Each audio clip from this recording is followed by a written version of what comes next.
Assalamualaikum warahmatullahi wabarakatuh.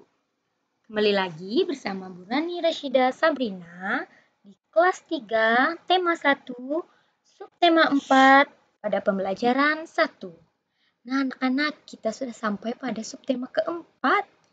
Ya, benar sekali. Subtema keempat membahas tentang pertumbuhan dan perkembangan tumbuhan. Tumbuhan memiliki banyak manfaat bagi kehidupan manusia. Kegiatan menjaga dan melestarikan tumbuhan sama dengan menjaga alam sekitar. Salah satu kegiatan menjaga alam yang bisa kita lakukan adalah merawat tumbuhan. Jumlah tumbuhan meningkat karena berkembang biak. Perkembangbiakan tumbuhan dapat terjadi secara alami dan dengan bantuan manusia. Sesungguhnya, Tuhan telah mengatur perkembangan tumbuhan dengan sangat baik. Perkembangbiakan tumbuhan penting untuk memenuhi kebutuhan manusia dan hewan. Nah, anak-anak, jika kita merawat tumbuhan, maka jumlah tumbuhan akan meningkat karena dia berkembang biak. Nah, jika sudah berkembang biak, maka manusia dapat hidup dengan baik. Bagaimana dibilang dengan baik, anak-anak? Karena tumbuhan itu banyak sekali manfaatnya. Tumbuhan bisa kita makan, tumbuhan juga menghasilkan oksigen yang kita hirup selama ini. Jadi, Tuhan telah mengatur perkembangan tumbuhan dengan sangat baik. Tumbuhan juga sangat penting, karena itu Tuhan menciptakannya. Maka bersyukurlah ya anak-anak. Mari kita mempelajari perkembangbiakan pertumbuhan serta cara merawat tumbuhan. Jadi, pada pembelajaran pertama ini, kita akan membahas tentang perkembangbiakan tumbuhan. Nah, lihatlah gambar halaman 143. Ya, ada Siti yang sedang menanam pohon. Ya, Siti, dia sedang menanam bibit ya, memberi air. Ya, lalu ada banyak pohon di sekitar Siti, banyak tumbuhan di sekitar Siti. Kamu sudah mengetahui cara perkembangbiakan dan daur hidup hewan pada pembelajaran sebelumnya. Nah, pada pembelajaran sekarang ini, perhatikan gambar tumbuhan berikut. Kemudian bacalah dengan nyaring teks yang ada di bawahnya. Nah, anak-anak, kita perhatikan terlebih dahulu ya, ada pohon apa saja di sini. Bagus. Yang pertama ini ada tumbuhan jahe. Lalu ada apa lagi? Ya, ada ubi. Lalu ada singkong. Ya, ubi, singkong. Ini ubi apa kentang? Ya. Lalu ini ada tumbuhan bawang. Tumbuhan. Ini ada pisang ya, pohon pisang ya. Kita baca terlebih dahulu. Pertumbuhan tanaman. Tanaman sama dengan makhluk hidup lainnya yang mengalami pertumbuhan. Tanaman pun memiliki daur hidup dan cara yang berbeda dalam perkembangbiakan. Ada tanaman yang mengalami perkembangbiakan secara alami. Ada juga tanaman yang mengalami perkembangbiakan secara buatan. Nah, anak-anak, jadi di gambar ini ada pertumbuhan yang secara alami perkembangbiakannya dan ada juga yang perkembangbiakannya secara buatan. Mari kita pelajari lebih lanjut. Perkembangbiakan alami dapat dengan biji atau tunas. Selain itu dapat juga dengan umbi atau spora. Contoh tumbuhan yang berkembang biak alami dengan biji adalah pohon mangga, jeruk, dan semangka. Nah, jadi anak-anak, tumbuhan yang berkembang biak alami adalah dengan biji. Contohnya yang dengan biji itu pohon mangga, jeruk, dan semangka. Apakah tumbuhan berkembang biak alami hanya dengan biji? Tentu saja ada lagi dengan tunas. Tanaman yang berkembang biak dengan tunas contohnya pohon pisang, bambu, dan cocor bebek. Ya anak-anak, kalau tumbuhan itu berkembang biak alami dengan biji, berarti kita hanya tinggal menanamkan bijinya saja ya. Lalu kalau tanaman berkembang biak dengan tunas, ya tunasnya saja yang kita tanam. Lalu bagaimana dengan perkembangbiakan buatan? Perkembangbiakan buatan adalah proses perkembangbiakan tumbuhan dengan bantuan manusia. Salah satu contoh perkembangbiakan tumbuhan dengan bantuan manusia adalah pencangkokan. Jadi, ada yang namanya cangkok ya, namanya. Cangkok itu adalah perkembangbiakan tumbuhan bantuan manusia. Selain cara berkembang biak yang berbeda-beda, tumbuhan juga memiliki bentuk dan warna daun yang berbeda-beda. Mari kita mengenal berbagai tumbuhan dan cara berkembang biaknya. Caranya dengan membuat buku yang berisi berbagai macam daun di sekitar. Ya, jadi buatlah di bukumu ada berbagai macam daun. Ya, caranya bagaimana ya? Ini ada langkah-langkahnya di halaman 146. Lakukan langkah-langkah kegiatan berikut. Itu kelompok yang terdiri atas 5 orang siswa. Nah, selama kita masih daring, kita lakukan ini pribadi ya, atau individu ya anak-anak. Diskusikan bersama orang tuamu, atau keluargamu, atau saudaramu. Yang pertama, boleh dengan tetangga juga ya. Yang pertama, bahan dan alat yang diperlukan. Lalu, jumlah daun yang akan dikumpulkan. Lalu yang ketiga, banyak daun yang harus dikumpulkan oleh masing-masing anggota. Oh, kalau begini, banyak daun yang harus dikumpulkan olehmu ya, Nanda. Upayakan daun yang diambil adalah daun yang sudah kering dan terjatuh. Hal ini dilakukan agar tidak merusak tanaman. Ambil daun kering lebih banyak untuk kegiatan selanjutnya. Jadi yang diambil adalah daun yang sudah kering ya dan terjatuh. Setelah mengumpulkan bahan, siapkan media untuk menempel dan bahan lainnya yang diperlukan. Sebaiknya daun kering dilaminasi atau dilapisi dengan isolasi supaya lebih tahan lama ya anak-anak. Setelah ditempel, berikan keterangan nama tumbuhan dan cara berkembang biak. Berikan identitas kelompok pada lembar paling awal. Nah, kalau ini kita tidak perlu memberikan pada lembar paling awal ya, karena yang kita bikin, yang buat adalah kita sendiri. Berikan hiasan agar laporan koleksi daun kering tampak lebih menarik. Jadi sekarang ibu minta buatlah di kertas AVS saja ya Ananda. Ya, boleh 5 kertas AVS-nya untuk 5 daun. Atau untuk satu kertas AVS boleh ada 2 daun atau 3 daun. Ya, jelaskan keterangannya seperti contoh berikut.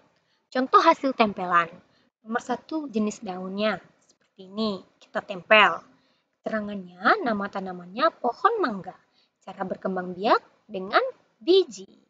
Lalu yang kedua, misalnya kamu menemukan tanaman cocor bebek seperti pada gambar. Nah, ini yang ditempel ya daunnya. Lalu, buatlah nama tanamannya cocor bebek. Lalu cara berkembang biak dengan tunas. Sudah mengerti anak-anak?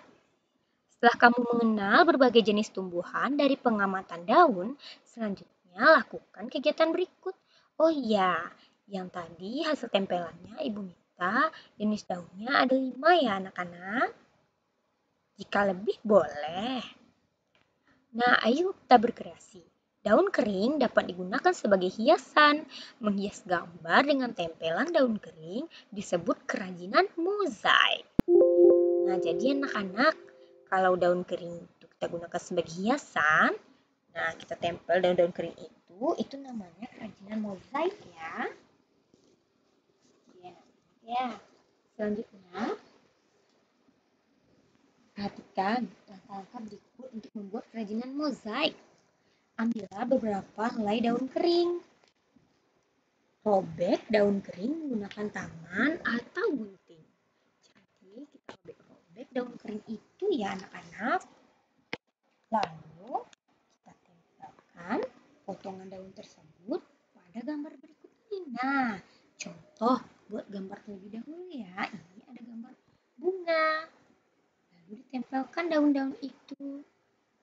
Ya, dilem ya. Nah, kita berlatih lagi. Biji merupakan salah satu bagian tumbuhan. Biji tanaman berbeda-beda bentuk dan warnanya. Biji-bijian yang sangat indah dapat dimanfaatkan untuk membuat karya kerajinan mozaik. Berbagai jenis daun dan biji adalah ciptaan Tuhan yang harus kita syukuri. Salah satu contoh kerajinan mozaik yang indah ada pada gambar berikut ini. Udin dan kawan-kawan akan membuat mozaik menggunakan biji-bijian. Pak Guru memiliki 10 biji kacang merah yang akan dibagikan kepada 2 kelompok dengan jumlah sama banyak. Berapa banyak biji kacang merah yang diterima setiap kelompok? Nah, anak-anak ada gambar berikut ini. Sebelum kita menyelesaikan soal ini, mari perhatikan gambarnya. Gambar ini adalah gambar kuda. Kuda ini disusun dari biji-bijian anak-anak. Lalu bunga yang di sebelah kanannya juga dari biji-bijian. Sekali ya gambarnya, bagus sekali. Masih ingatkah kamu cara menyelesaikan soal tentang soal berikut tadi ya anak-anak? Kamu masih ingat? Perhatikan contoh penyelesaiannya sebagai berikut. Tahap penyelesaiannya, pindahkan 2 biji kacang merah, letakkan masing-masing biji pada 2 tempat yang sudah disiapkan. Atas ditulis dalam kalimat matematika berikut. 10 dikurang 2 sama dengan 8. Tersisa ada 8 biji kacang merah. Pindahkan 2 biji kacang merah lagi, masing-masing 1 biji pada setiap tempat. Jadi yang di atas ditulis 8 dikurang 2. Hasilnya 6. Masih sisa ya 6 biji kacang merah lagi. Kita bagi lagi ya. Kita kurangkan lagi 2. 1 masing-masing. Ya, berulang lakukan terus sampai biji dalam toplesnya habis. Ada 5 biji kacang merah di masing-masing tempat anak-anak. Kejadian seperti ini dalam gambar ditulis 10 dikurang 2, dikurang 2, dikurang 2, dikurang 2, dikurang 2 sama dengan 0. Kenapa begitu? Karena pengurangan berulang sampai tidak ada yang tersisa disebut juga dengan istilah pembagian. Maka proses itu dapat ditulis dalam bentuk pembagian. 10 dibagi 2 sama dengan 5. Jadi anak-anak, jika ibu tulis 10 dikurang 2 itu, nah jika ibu tulis akan menjadi seperti ini ya. Coba perhatikan. Nah, tadi ada 10. Nah, dia ada 2 tempat. Maka dia akan dikurangi 2. 10 dikurang 2. Berapa hasilnya? 8. 8 dikurang 2 lagi. Itu baru 1 kali 2-nya ya anak-anak. Jadi, udah dikurang 2 lagi tinggal berapa? 6. Nah, 6 dia. Dikurang lagi 2. Berapa lagi sisanya? 6 dikurang 2, 4. Nih, dikurang lagi 2. Masih sisa? Masih sisa 2 lagi. Barulah hasilnya 0. Kurang 2, 10. Ada berapakah 2-nya? Ada berapa? Ada 1, 2, 3, 4, dan 5. Berarti 10 dibagi 2 hasilnya adalah ya, ada 5 karena kita 5 kali mengambil 2. Atau 10 kita kurangkan 2-nya sebanyak 5 anak-anak. Nah, untuk bilangan yang lebih besar, pembagian dilakukan seperti berikut ini. Nah, jika bilangannya lebih besar, maka yang dilakukan adalah seperti ini. Nih, misalnya 52 dibagi 2. Namanya membagi tonggak. Nah, puluhan dan satuan. Pertama bagi puluhan dengan 2, lalu 50-an dibagi 2 sama dengan 20-an. Sisa 1 puluhan. Nah, maka berapa lagi anak-anak? Nah, mari ibu jelaskan terlebih dahulu ya. 52 dibagi 2. Nah, begini ya Nanda. 52 dibagi 2. Nih, ini adalah, Bu catat lagi di sini. 52 dibagi 2. Ini caranya. Ya. Kita ambil 5-nya terlebih dahulu atau puluhan. Ini adalah puluhan ya, ini puluhan ya anak-anak. 5 dibagi 2. Bisa atau tidak? 2 dikali berapa yang hasilnya mendekati 5? Ya, harus mendekati 5 ya, tetapi tidak boleh lebih dari 5. Kita coba 1. 1 dikali 2, hasilnya berapa? 2. 2 masih jauh dari 5. Lalu, setelah itu bilangan berapa? Kalau 2 dikali 1 adalah 2. Masih jauh dari 5. Coba kalau 2 dikali 2, berapa? 4. Apakah dia mendekati 5? Benar mendekati 5. Tapi kita cobakan lagi 2 dikali 3 ya. Ada berapa? 6. Oh, terlewat dari 5. Karena sudah lewat, kita ambil yang mendekati sebelum 5-nya ya anak-anak. Nih, kita ambil 2 dikali 2. Berarti 5 dibagi 2 adalah 2. 2 dikali 2, di sini kita kali. 2 dikali 2, 4. Kita tulis 4 sejajar dengan puluhannya karena dia adalah puluhan. Kita kurangkan satuannya terlebih dahulu. 2 kita turunkan ke bawah karena tidak ada pasangannya. 5 dikurang 4 adalah 1. Sisa 12. Nah, sisa 12 ini apakah bisa kita bagi dengan 2? 2 dikali berapa yang hasilnya 12? Mari kita lanjutkan. 2 dikali 4 hasilnya berapa? 8. 2 dikali 5 hasilnya berapa? 10. 2 kali 6 hasilnya 12. Nah, ini dia yang sama. Jadi ada 6 dikali 2. Hasilnya 12. 6 juga dikali 2. Hasilnya 12. Nah, ya. 2 ditambah 2, 4. 1 ditambah 1, 2. Jadi, kita kurang ya. Maaf ya, Ananda. Kita kurang. Ya, 2 dikurang 2, habis. 1 dikali 1, habis. Boleh tulis 0 atau boleh di strip saja. Nah, seperti ini. Nah, titik saja boleh. Ya, sudah mengerti anak-anak? Jadi, tidak ditambah, tapi dikurangkan. Bagi anak-anak ibu yang sudah mengerti, silakan dilanjutkan dengan nih, pindahkan satu puluhan. Ini adalah caranya. Kemudian bagi satuan dengan 2 diperoleh. Ini adalah contoh yang lain ya. Ini yang kedua. Kemudian satuannya. Nah, ini contoh cara pengerjaan dengan tahap yang seperti ibu tadi, tapi diuraikan satu persatu. Cobalah menyelesaikan soal berikut. Kerjakan seperti contoh. Ya, boleh kerjakan seperti contoh ini, boleh seperti contoh ibu tadi, ya, jika Anda sudah mengerti. Ya, sebuah perkebunan memberikan 126 bibit pohon mangga untuk Udin dan 5 orang temannya. Pemilik perkebunan ingin memberikan bibit kepada 6 anak sama banyak. Berapa bibit pohon yang diterima oleh setiap anak? Maka 126 dibagi 6 ya anak-anak. Ya, buatlah dengan bagi tonggak. Begitu juga dengan soal nomor 2. Siti membagi 153 biji salak kepada 3 orang temannya. Setiap anak mendapat biji salak sama banyak. Berapa banyak biji yang diterima setiap anak? Berarti itu adalah pembagian ya. 153 dibagi 3. Ya, bagus anak-anak, kerjakan di buku petakmu ya. Kegiatan bersama orang tua. Orang tua mengenalkan berbagai tumbuhan yang ada di sekitar rumah dan cara perkembangbiakannya.